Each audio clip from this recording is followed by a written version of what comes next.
a hallelujah in the presence of my enemies. Bonjour à tous, mesdames, messieurs, fidèles téléspectateurs, à vous tous qui êtes encore amoureux de plus en plus de votre émission Église aujourd'hui, votre émission qui vous édifie à chaque fois dans votre marche avec le Seigneur. Nous bénissons vous tous qui êtes en train d'être branchés de partout pour suivre Église aujourd'hui. Nous traitons des questions qui concernent l'Église du siècle présent, l'Église d'aujourd'hui, pour de plus en plus nous édifier. Je remercie la grande équipe qui a toujours été là pour réaliser ce grand projet. Nous vous remercions à tous ceux qui sont en train de nous écrire dans les commentaires, de donner vos suggestions et que le Seigneur vous bénisse abondamment. Comme vous le savez, nous avons l'habitude, la coutume de recevoir différents hommes de Dieu sur ce beau plateau de Héritage Télévision. Et aujourd'hui, nous allons recevoir également une grâce qui va aujourd'hui nous parler, nous partager par rapport à la thématique qui a déjà été choisie. Vous connaissez également notre roulement. Nous commencerons par un peu de paroles d'aujourd'hui, la pensée d'aujourd'hui, ce que le Seigneur nous motive avec aujourd'hui. Après ça, nous aurons un moment de partage et nous finirons par un témoignage qui concernera l'homme de Dieu que nous allons recevoir aujourd'hui. Alors tout de suite, nous allons démarrer par la pensée du jour.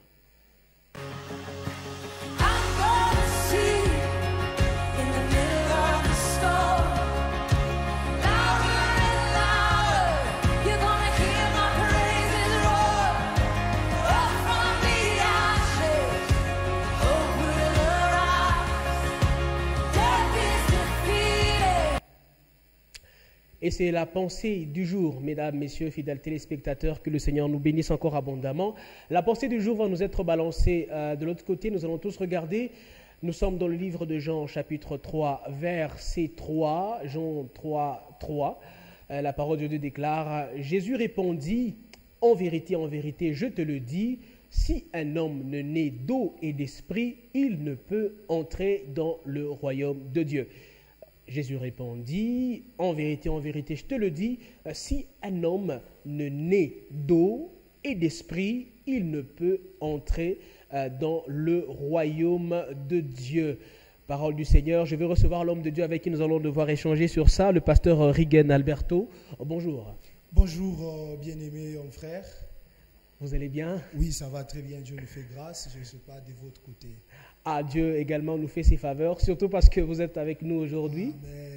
Amen. Je bénis le Seigneur, vous êtes, pasteur légal de l'église Christian Church. Exactement. De l'extension de Lubumbashi. Yeah. Alors, j'ai cru comprendre que la grande extraction, s'est trouvée dans le Lualaba, à Kolwezi. L'église centrale se trouve à Kolwezi, dans les grands Lualaba. Donc, vous êtes missionnaire à Lubumbashi. Exactement. En tout cas, nous sommes ravis de vous avoir aujourd'hui.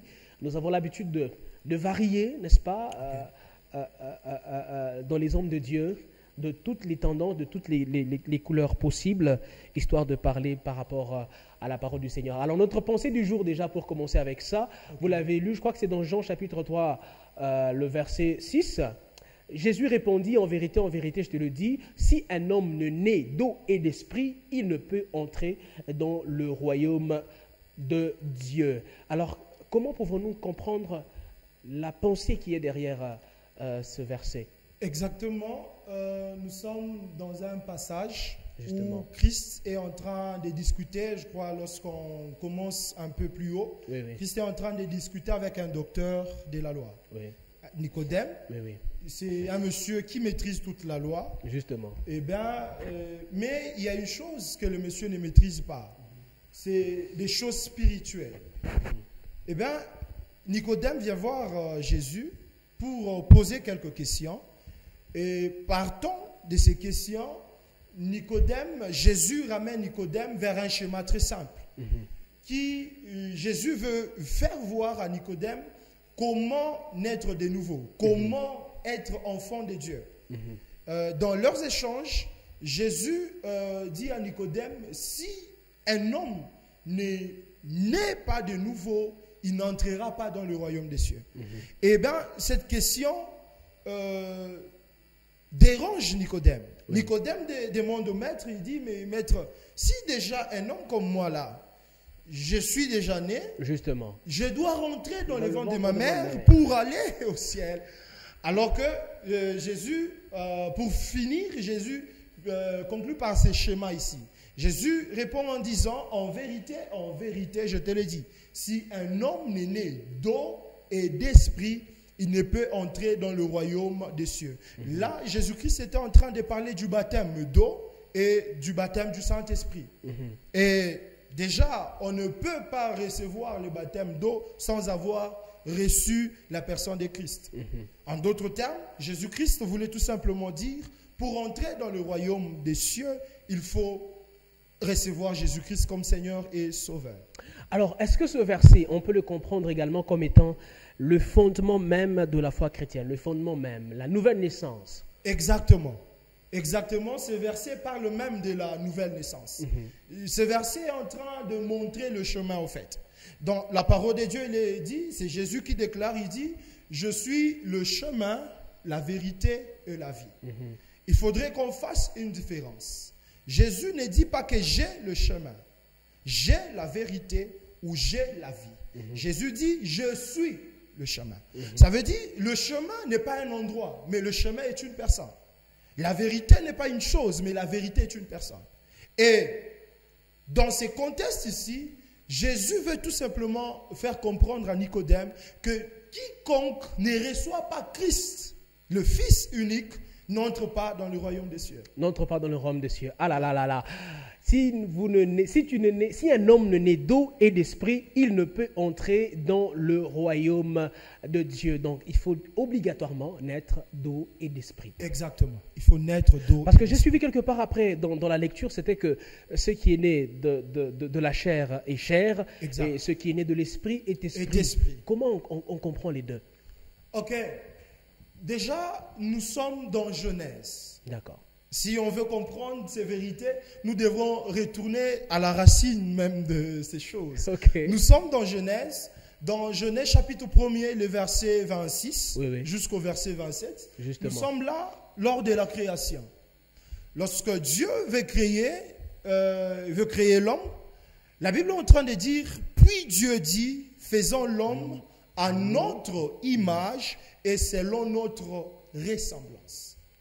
Ça veut dire, l'homme qui devrait être sur la terre devrait avoir deux aspects, l'image et la ressemblance de Dieu. Or, lorsqu'on se questionne, quelle est l'image de Dieu et quelle est la ressemblance de Dieu? Une fois, Jésus est en train d'échanger avec une femme samaritaine, Jean chapitre 4. Et cette femme dit, il faut que ceux qui l'adorent, parlant de l'adoration, il faut que ceux qui adorent Dieu en esprit et en vérité. Car Dieu est esprit. Et là, on comprend rapidement que l'image dont il est question, c'est l'image de Dieu. Or, Dieu est esprit. Ça veut dire, l'homme qui a été créé dans le jardin était un homme esprit. Voilà pourquoi, lorsque vous parcourez la Bible, dans Genèse chapitre 1er, le verset 26-27, on nous parle de la création. Mais dans Genèse chapitre 2, à partir du 4e verset, la Bible est en train de dire, il n'y avait pas d'arbre. Voici les origines du ciel et de la terre. Il n'y avait pas d'arbre parce qu'il n'y avait pas un homme pour arroser le jardin. Or, nous sommes dans la suite logique. Ça veut dire, on a quitté Genèse 1 vers Genèse 2. En principe, on devrait voir l'existence de l'homme. Justement. Mais la Bible vient en nous disant qu'il n'y avait pas d'homme. Alors que Genèse 1 nous a parlé de la création. Ce qu'il faut comprendre, c'est que Genèse 1 nous parle de la création de l'homme qui est dans l'aspect esprit. Et Genèse 2, c'est là que la Bible est en train de dire, puis Dieu forma l'homme de la poussière. Et dans Genèse 2, c'est là que Dieu vient former l'homme. Parce qu'il y a une différence entre la création et la formation. Dieu crée l'homme à partir de son image. Dieu qui est esprit, l'homme qui est créé est aussi esprit. Et l'homme qui doit vivre sur la terre doit avoir une enveloppe qui est le corps. C'est là, dans Genèse 2, Dieu vient former l'homme qu'il avait créé dans Genèse 1. Justement. Ah là là là là. Et donc, il faut nécessairement, si je comprends bien, adorer, comme vous avez également commenté, le Père en esprit Exact. et en vérité. Et en vérité. Alors, mesdames, messieurs, c'était le verset du jour. Nous sommes avec le pasteur Rigen Alberto de l'église Christian Church. Exactement. Je ne sais pas si je prononce bien. Christian Church, c'est ça. Effectivement, du secteur Lubumbashi, de l'extension justement de Lubumbashi. La pensée du jour, c'était celle-là. Alors tout de suite, mesdames, messieurs, ça sera le partage. Sing a little louder. Sing a little louder. Sing a little louder. Sing a little louder. Sing a little louder. Sing a little louder. In the presence of my enemies. Sing a little louder. Alors nous y voilà, mesdames, messieurs, pour notre grand partage d'aujourd'hui. La parole du Seigneur va porter sur la grande thématique que nous avons aujourd'hui, l'église d'autrefois et l'église d'aujourd'hui. L'église des apôtres, l'église de Pierre, de Paul, de Jacques, de Timothée, des autres, de Jean, l'église de Philadelphie, l'église d'Éphèse, l'église de Thyatire et l'église du 21e siècle, l'église Christian Church, l'église Pierre Angulaire, l'église La Compassion, l'église d'autrefois et l'église d'aujourd'hui. C'est la grande thématique que nous allons faire, les ressemblances ainsi que les grandes dissemblances. Et est-ce que l'église d'aujourd'hui garde toujours la même racine que les apôtres d'autrefois ont légué par les saintes écritures? Homme de Dieu, rebonjour encore. Bonjour, bien-aimé mon frère. Je suis très ravi que vous soyez des nôtres encore aujourd'hui. Moi de même, c'est un plaisir. Moi, le plaisir, c'est que vous êtes jeune également Ok. et que certaines questions vont vous concerner particulièrement. Exact. Vous serez tellement oculaire de ce que vous allez dire Exactement. aujourd'hui. Alors, une question déjà en préambule. Comment devons-nous concevoir, de façon générale, les caractéristiques de l'Église primitive et celles du 21e siècle sur les réseaux sociaux, l'Église d'aujourd'hui? Ok. L'église d'aujourd'hui face à l'église primitive. Mhm. Je crois que nous devrons bien asseoir les choses. Dans Actes des Apôtres, chapitre 2, à partir du 41e verset jusqu'au 45, il y a là quelque chose qui se passe qui va nous permettre de bien déballer notre sujet d'aujourd'hui. Justement. Déjà, Actes des Apôtres, chapitre 2, c'est la genèse de l'église primitive. Nous sommes là, lors les disciples qui reçoivent la puissance du Saint-Esprit, ils quittent là où ils étaient enfermés et commencent à annoncer la bonne nouvelle. Justement. Ça veut dire, si nous avons le livre de Genèse, chapitre 1er, qui nous parle de la genèse de la création, nous avons Actes des Apôtres, chapitre 2, qui nous parle de la genèse de l'église primitive. Et lorsqu'on voit les choses qui se passent dans cette église qui venait de naître, il y a une chose qui me dérange un peu. Laquelle? Nous sommes là, lors de cet événement, les apôtres reçoivent le Saint-Esprit, ils commencent à parler en d'autres langues. Eh bien, autour d'eux, il y avait des hommes qui étaient étonnés à ce qu'ils les entendaient dans leur propre langue. Et les uns disaient qu'ils sont pleins de vin doux, les autres, ils s'étonnaient. Eh bien, là, l'apôtre Pierre, voulais-je dire, Justement. prend la parole. L'apôtre Pierre intervient, il commence à expliquer ce qui était en train de se passer. Mais dans les speeches de l'apôtre Pierre, il y a quelque chose de très intéressant. L'apôtre Pierre dit une chose, il dit, c'est ici que les passages de Joël prend vie. Où il est écrit, dans les derniers temps, je répandrai de mon esprit sur toute chair. Vos fils et vos filles prophétiseront, vos jeunes gens auront des visions, vos vieillards des songes, tout ça.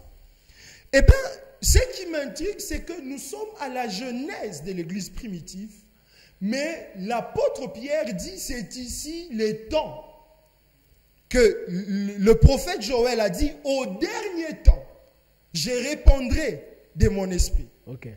Ça veut dire, l'église n'est pas en train de subir le facteur temps. D'accord. Ça veut dire que l'église n'est pas en train d'être affectée par le facteur temps. Parce que déjà, nous sommes en train de voir une église qui vient de naître, qu'on appelle église primitive, mais qui parle déjà du dernier temps. Qui parle justement. Est-ce qu'on peut concevoir que leur temps était déjà le dernier? Je ne sais pas si on peut d'abord lire les passages en question. Exactement. Acte 2, je pense à partir Acte de verset 41. 41. Acte 2, 41, je pense qu'on va nous balancer ça tout à l'heure. Acte 2, 41. Ceux qui acceptèrent sa parole furent baptisés, et en ce jour-là, le nombre des disciples s'augmenta d'environ 3000 âmes. Verset 42, ils persévéraient dans l'enseignement des apôtres, dans la communion fraternelle, dans la fraction du pain et dans les prières. 43, la crainte s'emparait de chacun et il se faisait beaucoup de prodiges et de miracles par les apôtres. 44, tous ceux qui croyaient étaient dans le même lieu et ils avaient tout en commun. 45, ils vendaient leurs propriétés et leurs biens et ils en partageaient le produit entre tous selon les besoins de chacun. 46, ils étaient chaque jour tous ensemble assidus au temple, ils rompaient le pain dans les maisons et prenaient leur nourriture avec joie et simplicité de cœur. Je pense que c'était tout. 47, louant Dieu et trouvant grâce auprès de tout le peuple, et le Seigneur ajoutait chaque jour à l'Église ceux qui étaient sauvés. Je pense que c'est la grande partie de votre speech. Exactement. On va revenir au premier passage. Exact. On peut revenir. On peut revenir au verset 41 et on va... Ceux qui acceptèrent sa parole furent baptisés et en ce jour-là, le nombre des disciples s'augmenta d'environ 3000 âmes. Nous y voilà. Voilà, ici, l'apôtre Pierre est en train de parler et ce passage ici est en train, je veux revenir sur un point. Le passage ici est en train de souligner une chose que moi j'appelle les piliers même de l'église qui venait de commencer. La Bible est en train de dire il persévérait premièrement dans l'enseignement des apôtres, dans la fraction du pain, dans la communion fraternelle, ainsi que dans les prières. Je ne sais pas si on peut nous balancer ce passage. Ah, le verset 40, voilà, 42. Il persévérait dans l'enseignement des apôtres, dans la communion fraternelle, dans la fraction du pain et dans les prières. Il persévérait. C'est ça, ce sont ceux-là, les 4 piliers qu'avait l'église primitive. C'était ça les fondamentaux qui faisaient même la force de cette église. Les 4 piliers, l'enseignement des apôtres, la communion fraternelle, la fraction du pain et les prières. Et l'église d'aujourd'hui doit ou fait face à ces 4 choses que l'église doit garder. Lorsque l'église ne garde pas ces 4 choses, l'église actuelle risque de passer à côté. Alors on peut concevoir Acte 2, 42 ici comme étant le fondamental même de l'église en soi. Les piliers même de l'église. Exactement. Ce sont ceux-là les 4 piliers de l'église. L'enseignement des apôtres, la communion fraternelle. Alors si nous revenons un peu à l'enseignement des apôtres, si on peut faire un petit crochet là-dessus, l'enseignement en soi était fondé sur quoi, selon les Écritures? L'enseignement des apôtres était fondé sur la loi, sur la Bible. Il y a une chose, si je dois directement ressortir ici, une dissemblance entre l'église primitive et l'église actuelle. Actuelle, oui. C'est que dans l'église primitive, ce qui faisait leur force, c'était l'enseignement des apôtres. Mais chose qu'on n'est pas en train de trouver, ou si je peux dire qu'on est en train de trouver rarement dans nos églises. Aujourd'hui, l'église est en train de remplacer l'enseignement par la prédication. L'enseignement par des paroles inspirantes. L'enseignement par des paroles de motivation. Il faudrait que l'église tire attention. On n'est pas contre ces choses, mais l'église doit être équilibrée. L'église doit remettre chaque chose à sa place. La place des enseignements, l'église doit mettre l'enseignement. Lorsque on perturbe l'autre, à la place de l'enseignement, on met la prière. À la place de la prière, on met l'enseignement. L'église sera à côté. Alors, j'ai reçu un témoignage de quelqu'un récemment qui m'a explicité disant que aujourd'hui, peut-être, les gens sont de plus en plus attirés par, je veux dire, les prophéties. Ok. Vous êtes également prophète, vous Exact. allez endosser tout ce que je vais dire. Exactement. Tout ce qui concerne les prophètes, vous allez endosser. Aujourd'hui, on trouve que, je crois, peut-être même dans 2 Timothée, où la Bible parle de, dans les derniers jours, c'est vrai, beaucoup voudront plus entendre les choses qui leur font plaisir. Est-ce qu'on ne sent pas qu'actuellement, l'enseignement est un peu remplacé par ce que vous appelez, ce que vous avez dit, les motivations, ce genre de choses qui n'ont pas totalement leur place dans l'édification des gens? C'est ce que j'étais en train de dire. Ce sont cela même les dérives de l'église actuelle. Justement. Nous sommes en train de confondre les choses. Je suis prophète, comme vous l'avez dit, mais à la place d'enseigner, il faut enseigner. À la place de prier, il faut prier. Aujourd'hui, nous avons des églises qui peuvent vous organiser 50 jours de prière, et lorsque vous y venez, il n'y a même pas de minutes et d'heures où on parle, où on enseigne. Lorsque les cultes commencent et lorsque les cultes finissent, les cultes commencent par la prière et finissent par des prophéties. Atmosphère. Atmosphère.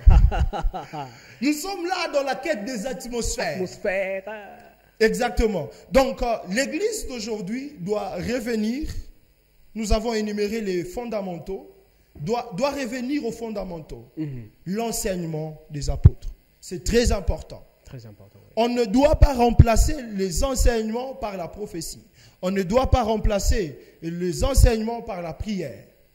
Chaque chose doit être à sa place pour que l'Église rentre dans sa mission et finisse sa course. Alors, justement, une autre question qui m'est venue, qui m'a traversé l'esprit. Est-ce que l'Église primitive faisait face aux mêmes réalités que l'Église d'aujourd'hui?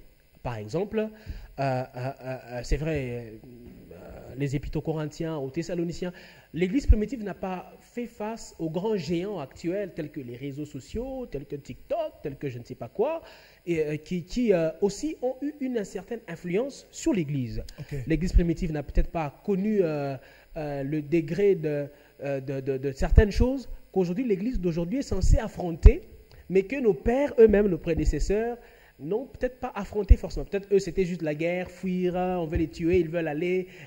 Est-ce qu'ils ont vraiment fait face aux choses, aux mêmes réalités qu'aujourd'hui? Je dirais non. Ils n'ont pas fait face aux mêmes réalités qu'aujourd'hui. On doit comprendre une chose. Il n'y a que Dieu qui soit éternel. Les hommes sont limités par les temps. Et qui compose même l'Église dont on parle, c'est les hommes. Ce qui fait que la vision qui quitte chez Dieu, elle n'est pas limitée par les temps. Mais les hommes qui doivent accomplir cette vision sont limités par les temps. Ce qui fait que cette vision doit être prise par chaque génération. D'accord. Cette vision doit traverser des générations. C'est là même qu'on parle de l'église primitive et l'église d'aujourd'hui. C'est que il y a eu des hommes, il y a eu des apôtres, il y a eu des Pierre, des Paul, des Jean, Jacques, j'en passe, qui sont entrés dans la vision que Dieu a déployée. Mais cette vision venant de Dieu qui n'est pas limitée par les temps, mais les hommes qui sont dans cette vision sont limités par les temps. Justement. Ces hommes qui accomplissent cette vision ou cette mission doivent léguer cette mission et même cette vision à d'autres hommes qui doivent venir. Mais lorsque déjà il y a les facteurs temps qui entrent, il y a aussi beaucoup d'autres facteurs qui doivent compter. Il y a beaucoup d'enjeux, il y a beaucoup de choses auxquelles aujourd'hui nous sommes en train de faire face que longtemps, avant, on ne faisait pas face à cela. Justement. Aujourd'hui, nous avons Internet. Aujourd'hui, nous avons les réseaux sociaux. Alors que le Pierre n'a pas fait face à cela. C'était juste les lettres. Exactement. L'apôtre Paul n'a pas fait face à cela.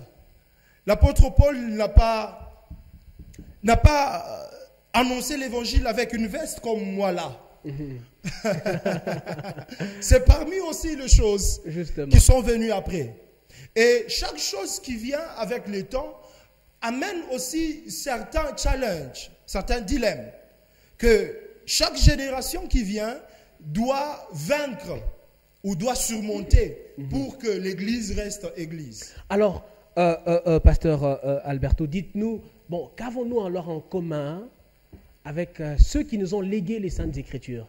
Qu'avons-nous réellement en commun? Qu'est-ce qui nous unit à eux de telle sorte qu'à ce que dès que la trompette sonne, comme on dit, que les morts premièrement ressuscitent, et puis nous qui serons restés vivants, on sera et tout. Qu'avons-nous en commun avec eux pour dire que nous sommes une église qui a gardé la vision, comme vous le dites, que Dieu a déployée? Eh bien, nous avons premièrement en commun le même Seigneur.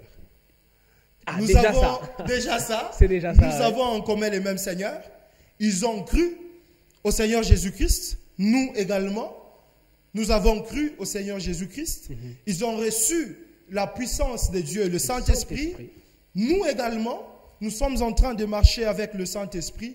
Je crois que déjà ces deux facteurs vont nous aider à ce que lorsque Christ reviendra, qu'il puisse nous prendre. Alors, on parle généralement de l'église locale et l'église, je crois, universelle. Non? Ok. Et sur quoi devons-nous mettre plus l'accent quand on veut édifier? Devons-nous nous atteler beaucoup plus sur les assemblées, l'église locale ou d'abord l'église universelle qui est la personne elle-même qui a cru au Seigneur? Nous devrons beaucoup plus d'abord voir l'église universelle. Parce qu'il est possible que là que je parle, j'édifie quelqu'un qui n'est pas de mon église. Justement. Vous voyez? Donc, on devra mettre l'emphase premièrement sur l'église universelle. Oui. Beaucoup plus sur cette église et après viennent nos églises locaux. Alors, il y a aujourd'hui, je dirais, disproportion ou je dirais un peu de contradiction dans la doctrine de l'église d'aujourd'hui. Comment dire? Le constat, d'ailleurs, cette question, je la pose à la plupart des serviteurs que nous recevons par ici. Comment ça se fait que la plupart des religions, des croyances, ont les mêmes dogmes universels? Je prends l'exemple d'un musulman, par exemple. Toutes les autres croyances ont la même philosophie partout au monde. Ça veut dire qu'un croyant de telle religion, même s'il est en Afrique, il est au Congo, il est au Brésil, il est à New York, il est en Belgique, on défend les mêmes valeurs, on le même enseignement, mais c'est chez nous qu'on trouve diversité de doctrines. Chez vous, vous allez dire par exemple que non, chez nous, bon, la femme ne peut pas enseigner. Ailleurs, on va dire, mais non, Dieu a déployé la grâce, la femme peut prêcher. Ailleurs, on va dire non, l'église ne doit pas faire ci. Ici, on va dire l'église peut faire ci. On dit non, un chrétien ne prend pas la boisson enivrante. Ici, non, il peut prendre, on a seulement dit ne vous enivrez pas. On sent que nous-mêmes qui avons, vous avez dit le même Seigneur, la même Bible, le même Saint-Esprit, mais division sur division. Déjà, il y a même beaucoup de versions de Bible. Ok. Frère, vous savez, quand est-ce que la religion a commencé? La religion a commencé lorsque l'homme s'est mis dans la quête de chercher Dieu. Ok. Lorsque l'homme, dans sa casquette, dans sa peau d'homme, se met à chercher Dieu, c'est là que les hommes créent des religions. Voilà pourquoi Jésus-Christ, en venant sur cette terre, Jésus n'a pas laissé une religion. Jésus est venu rétablir un royaume. Voilà pourquoi, beaucoup plus, Jésus ne parlait pas en termes de religion. Jésus parlait de royaume. Ah là là, wow, oui. Parce qu'à chaque fois qu'un homme cherche Dieu, cet homme comprend Dieu de sa manière, il crée des dogmes. Oui, oui. Voilà pourquoi, pour cette fois-ci, Dieu n'a pas voulu que ce soit un homme qui puisse chercher Dieu, mais que ce soit Dieu qui puisse chercher l'homme. Que ce soit Dieu qui puisse chercher l'homme. Et lorsque Christ vient, dans Jean 3,16, car Dieu a tant aimé le monde qu'il a donné son Fils unique, quand Christ vient, Christ est venu chercher les hommes. Et cette fois-ci, Christ n'est pas venu bâtir des religions. Christ est venu rétablir un royaume. Ces royaumes qui avaient été divisés depuis Genèse, avec Adam. Donc, dans la manière, dans la diversité de comprendre la Bible ou de voir les choses, c'est beaucoup plus lorsque les hommes veulent parler de la part de Dieu. Et bien, Car Dieu a tant aimé le monde, justement, qu'il a donné son Fils unique afin que quiconque croit en lui ne périsse point, mais qu'il ait la vie éternelle. Le verset phare de tout évangéliste. de hein. tout évangéliste. Ici, lorsque vous lisez, quiconque qui croit ne devient pas chrétien. Ok. Mais quiconque croit en lui ne périsse point, mais qu'il ait la vie éternelle. La vie éternelle. La quête de Dieu n'est pas de créer des religions, mais la quête de Dieu, c'est de reprendre ceux qui venaient de son royaume. Alors si je comprends bien, c'est pour ça que Jésus parlait souvent de royaume, mon Père, le royaume de Exactement. mon Père. Il y a beaucoup de maisons dans la maison de mon Père. Il ne parlait pas beaucoup de religion et tout, mais il parlait Exactement. beaucoup plus de ça. Ok. Exactement. D'où je peux toucher mes premières lignes. Je dis dans Genèse 1, lors de la création, dans Genèse 1, lorsqu'on crée, Genèse 2, on voit l'homme qui avait été créé qui n'est pas encore sous la terre. Lorsque j'ai lu cette partie, je me suis toujours posé beaucoup de questions. Je me dis, mais soit c'est Dieu qui a menti ou il y a quelque chose de louche qui se passe là. Parce que Dieu nous dit qu'il vient de créer l'homme. Ok. Mais dans Genèse 2, on ne voit pas cet homme qui avait été créé. Mais là, lorsque j'interroge le prophète Jérémie, dans Jérémie chapitre 1er, Dieu vient parler à son prophète. Il vient dire à Jérémie ceci. Il dit, Jérémie, avant que tu ne sois formé dans les ventres de ta mère, je te connaissais. Je t'avais établi prophète. Mais la question que je pose à Jérémie, Jérémie, tu t'es connu où avec Dieu? Parce que Dieu précise, il dit, avant que tu ne sois formé dans le monde. Ça veut dire avant que tu ne viennes au monde, avant que tu ne commences à exister. Ça veut dire, avant qu'on vienne sur la terre, il y a un royaume. Il y a un royaume qui, lorsque Dieu a créé Adam, l'a placé dans son royaume.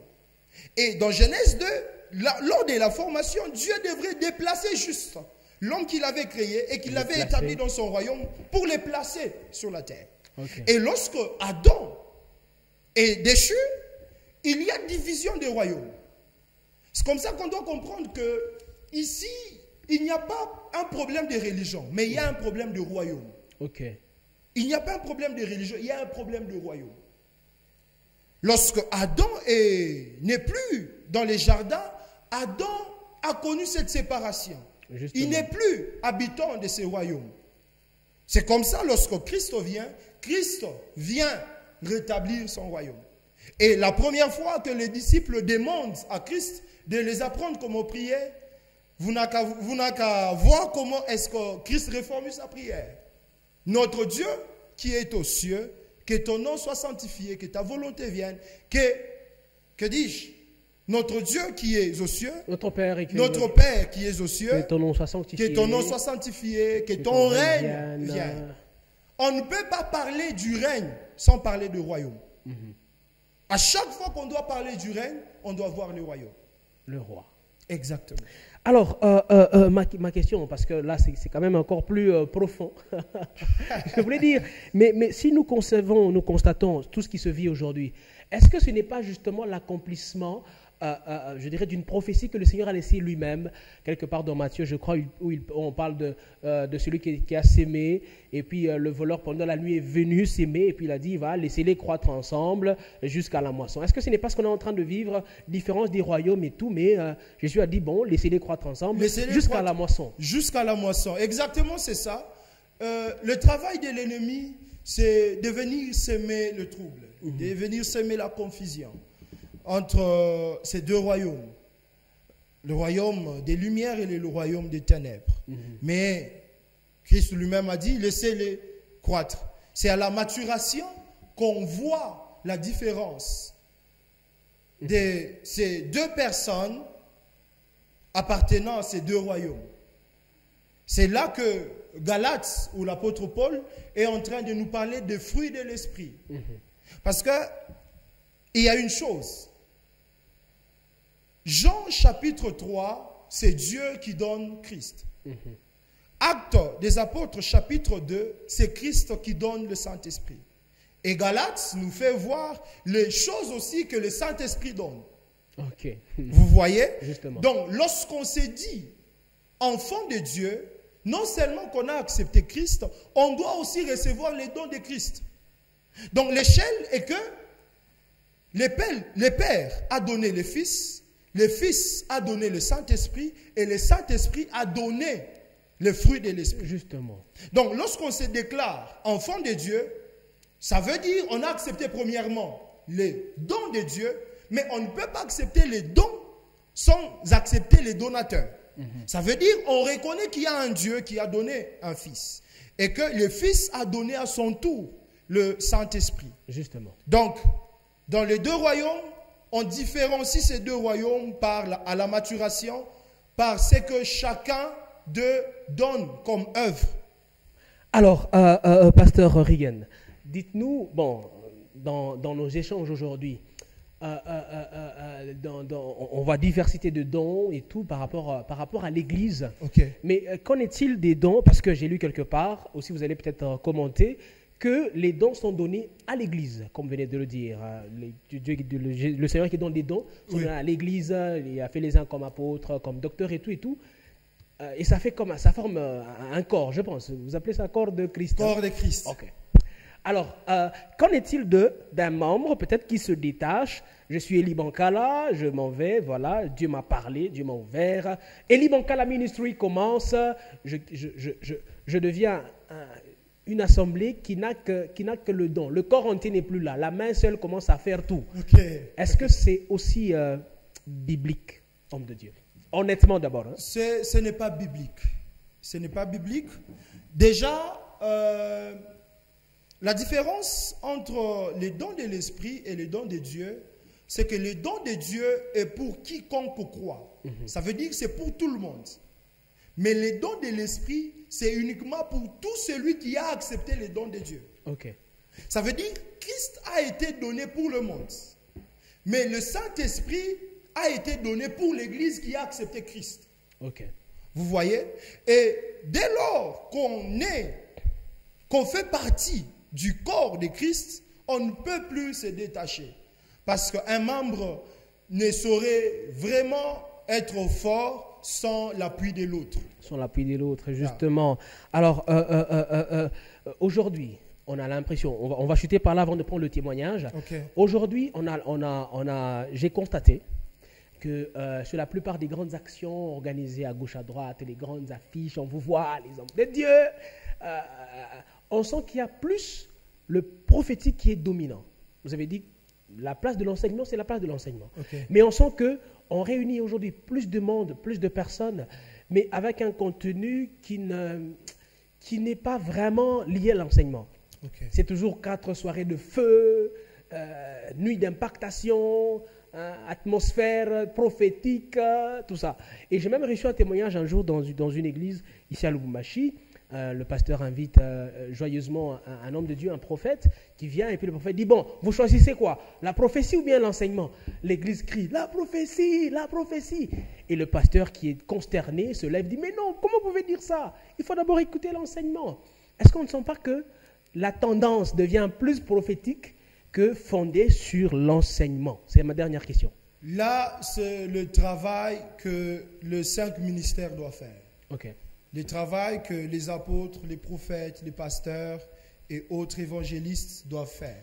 On doit enseigner à l'Église. On doit faire la part des choses entre la prophétie et les enseignements. On ne peut pas être une Église sans la prophétie, sans, voulais-je dire, l'enseignement. Ça veut dire l'Église aujourd'hui doit trouver son équilibre.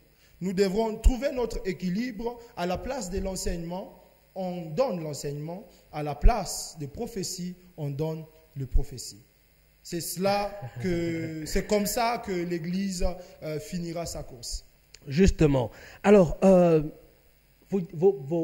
va appeler ça pronostic ou diagnostic personnel sur l'ensemble. Parlons de l'Afrique, de la RDC, de l'Église. Aujourd'hui, pensez-vous qu'on est prêt à recevoir la trompette? Recevoir Christ? La trompette. La trompette. Justement. Je pense oui. Je pense oui.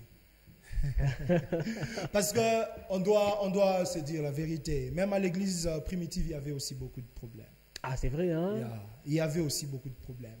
Donc, aussi longtemps que ça sera un problème où l'homme vient s'ingérer, il y aura toujours des problèmes. Donc, à n'importe quel moment, nous sommes prêts. On sera vraiment prêts là. Prêt. Que la trompette sonne, la parousie et puis on y va. Yeah. Le royaume nous attend. Le royaume Merci nous beaucoup, Pasteur Riggen Alberto. Église Christian Church de Lubumbashi. Alors, c'est quoi un message particulier que vous daignez adresser à toutes les brebis qui sont sous votre commandement, sous votre bergerie, que le Seigneur a mis à votre disposition par rapport au message d'aujourd'hui? Le message d'aujourd'hui, Qu'est-ce qu'on garde à l'esprit? ce qu'on doit garder à l'esprit, c'est qu'en tant qu'Église, en tant qu'enfants de Dieu, nous devrons rester équilibrés. Nous devrons rester équilibrés. Paul est en train de dire, ne soyez pas comme des enfants flottants à tout vent de doctrine. Justement. On doit rester équilibré. À la place de la prière, on donne la prière. À la place des communions fraternelles, on donne la communion fraternelle. À la place de l'enseignement, on donne l'enseignement et Dieu nous fera grâce. Merci beaucoup. C'était un message très fort. Alors, on va passer à la dernière étape, c'est l'étape de témoignage. Okay. Bon, là, ça sera beaucoup plus la personne que nous avons aujourd'hui. Alors, mesdames, messieurs, tout de suite, ça sera le témoignage.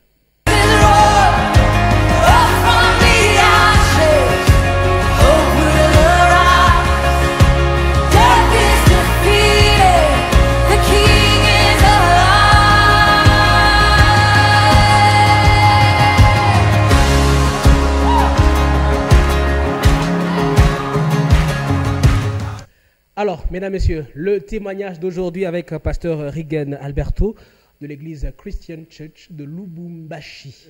Alors, il s'assume déjà lui-même étant là avec nous. Alors, ma grande préoccupation d'aujourd'hui, c'est qu'on a collecté quelques avis. Alors, j'aimerais vous les imputer, histoire que les gens soient quand même édifiés par votre témoignage aussi personnel. Vous êtes jeune serviteur. C'est quoi le grand défi d'un jeune serviteur aujourd'hui? Les grands défis d'un jeune serviteur. En tout cas, je dois reconnaître qu'il y a beaucoup de défis.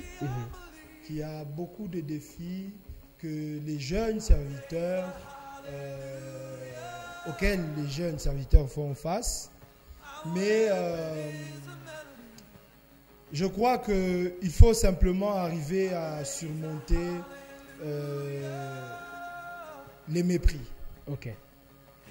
Lorsque nous sommes jeunes, nous sommes méprisés. C'est vrai. Il y a déjà, lorsque tu veux parler à quelqu'un de Christ, déjà lorsque la personne est un peu âgée, elle vous méprise. Et surtout lorsque nous sommes pasteurs.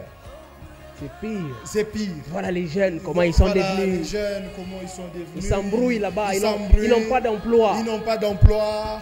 Ah là là là. Alors que ce n'est pas le cas pour tous les jeunes. Oui. Il y a des jeunes qui sont conscients. Déjà qu'on parle du témoignage. Moi, étant jeune aussi, déjà je suis ingénieur de formation. J'ai fini à la Polytechnique. Dans le département de métallurgie. Justement. Mais Christ nous a appelés à sa mission, on ne pouvait pas s'empêcher. On ne pouvait pas s'empêcher. Donc voilà, nous avons accepté l'appel et nous croyons que par la grâce de Dieu, ça va aller. Est-ce qu'on doit abandonner toute autre chose pour servir Dieu? Non. Vous êtes ingénieur de formation, Dieu vous appelle, allez, adieu l'ingénierie, je fous dehors toutes mes années d'expertise. Voilà, je ne jure que par la Bible désormais et puis la vie continue. Non, non. Vous savez, même dans la manière de faire de Dieu, vous allez voir même que chaque fois que Dieu appelle un homme, il travaille avec cet homme en fonction des compétences qu'a cet homme. Vous voyez? Donc, être appelé au ministère ne veut pas dire qu'on doit voilà, tout abandonner. Je vois des jeunes serviteurs, on l'appelle, on dit Dieu m'a dit que je suis prophète, je n'étudie plus. Non. Mais il reste le prophète. Non. Ça, ce n'est pas biblique, ça. Ça, ce n'est pas Donc, biblique. on garde quand même ce qu'on sait faire. Et justement, tout en gardant l'appel. Exactement. L'appel de Dieu. Exactement. Mais bon, dans vos parcours, comment c'est arrivé que l'homme qui était qu'on voit aujourd'hui, pasteur Rigen Alberto, comment c'est arrivé? Comment ça s'est passé? Ah, ok. Déjà, moi, je reçois l'appel à l'âge de 12 ans. Ok. Bon, comme tout enfant, venant d'une famille chrétienne, ma famille est chrétienne, on s'est rendu à l'église. C'est là que je reçois l'appel. On peut recevoir l'appel par plusieurs manières. Ça peut être par prophétie. C'est là que je me rappelle, ce jour-là à l'église, il y avait un pasteur visiteur. C'est ce pasteur visiteur qui regarde les jeunes hommes, qui prophétise sur ces jeunes hommes. Il lui dit, dans les temps à venir, ce jeune homme sera un pasteur.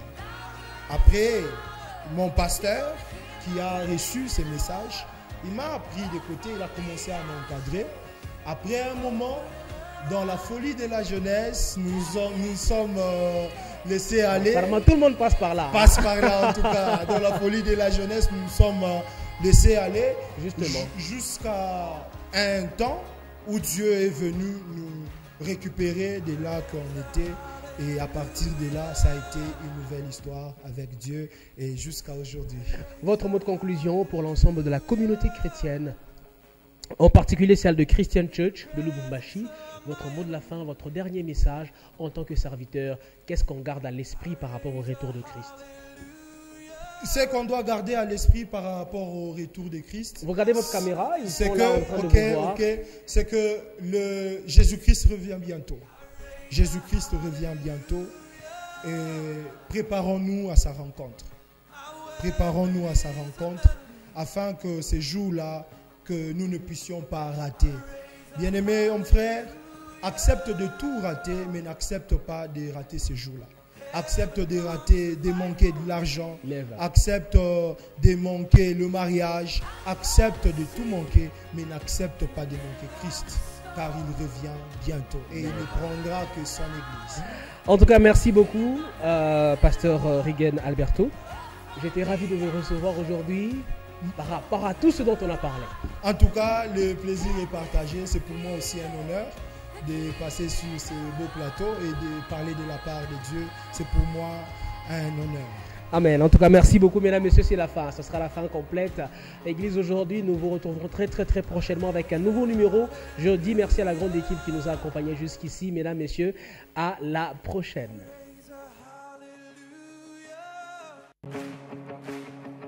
I raise a hallelujah in the presence of my enemies. I raise a hallelujah.